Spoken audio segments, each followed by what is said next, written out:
सिर्फ 4 international centuries थी विराट कोहली के पास अक्रॉस फॉर्मेट्स।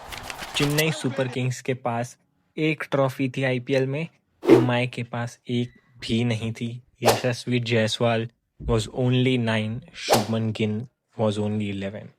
अवेंजर्स 1 भी नहीं रिलीज हुई थी and Bitcoin was only 30 cents. 7 जनवरी 2011 जब इंग्लैंड एक टेस्ट मैच जीता था ऑस्ट्रेलियन सॉइल पे। Tremlitt's the man. Put the beer away. Put the champagne on ice. 24 years of pain in Australia.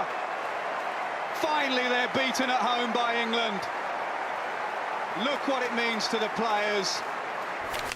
Yes, Ashes का second match is done and एक embarrassing defeat थी ये England के लिए एक और बार Australian soil and they have been not able to crack the code की ऑस्ट्रेलियन सॉइल पे कैसे खेलना है। जीतना तो दूसरी बात है।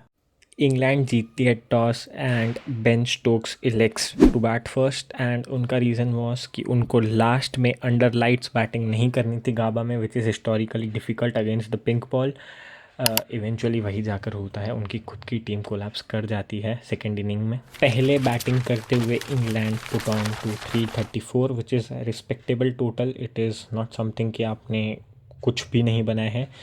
जो Root was the highlight of the first inning जहाँ पर वो अपना पहला 100 बनाते हैं टेस्ट मैचेस में ऑस्ट्रेलियन सॉइल पर। उसके बाद ऑस्ट्रेलिया की बैटिंग आती है, कोई भी बैटर ट्रिपल डिजिट्स में नहीं जाता but 11 of their 11 batsman scores double digits. उसके चलते ऑस्ट्रेलिया रीचेस 511 रन्स। उस इनिंग का हाईलाइट मुझे लगता है होगा इंग्लैंड ने 5 कैचेस छोड़े थे। अगर पाँचों में से 3-2 कुछ भी पकड़े जाते तो आप रिस्ट्रिक्ट कर पाते शायद ऑस्ट्रेलिया को।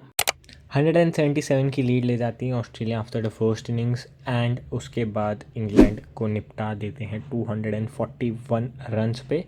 उसके बाद ऑफ कोर्स 65 का टारगेट होता है। Under 10 overs the Australians chased it down. Steve Smith एक 6 मार के ख़त्म करते हैं उस गेम को। एक जो अनोइंग बिट थी जो ऑब्जर्व की गई ड्यूरिंग द कमेंट्री वॉज कि ऑस्ट्रेलियंस ने एकदम फुल लेंथ पोलिंग की थी एंड इंग्लैंड हमेशा पूरे मैच में बहुत शॉर्ट पोलिंग कर रहे थे which is why they were clueless. Next match की कर लेते हैं बात। The third test in this series decider होगा। अगर इंग्लैंड ये मैच नहीं जीतती है तो ऑस्ट्रेलिया रिटेन करेगी एशेज़। जो मैच है it's going to be played on 17th of December, तो एक लंबा 10 डे का ब्रेक है। इंग्लैंड के पास रीसेट होने के लिए बहुत टाइम है और अनलाइक द गाबा जहाँ पर बाउंस होता है पिच में या पर्थ जहाँ पर पहला मैच हुआ था जहाँ पर पेस होता है, एडिलेड ट्रेडिशनली बेस्ट प्लेस है बैटिंग करने के लिए ऑस्ट्रेलिया में और एक फ्लैट ट्रैक की आप उम्मीद कर सकते हैं पहले 2-3 दिन के लिए।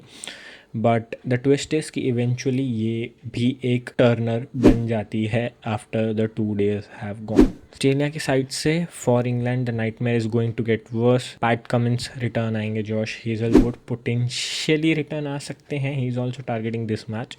इंग्लैंड के लिए स्टिल हेडेक रहेगा team selection. Mark Wood is not going to be fit क्योंकि नी इंजरी थी उनकी, गाबा में मिस किया था उन्होंने नी इंजरी के हिसाब से। चेंज उनको चाहिए होगा कि एडिलेड में एक प्रॉपर स्पिनर खेले। Shoaib Bashir will almost certainly return and वो जैक्स को रिप्लेस करेंगे या शायद एक सीमर को रिप्लेस कर जाएं, उसका कोई गारंटी नहीं है but he is very very likely to return.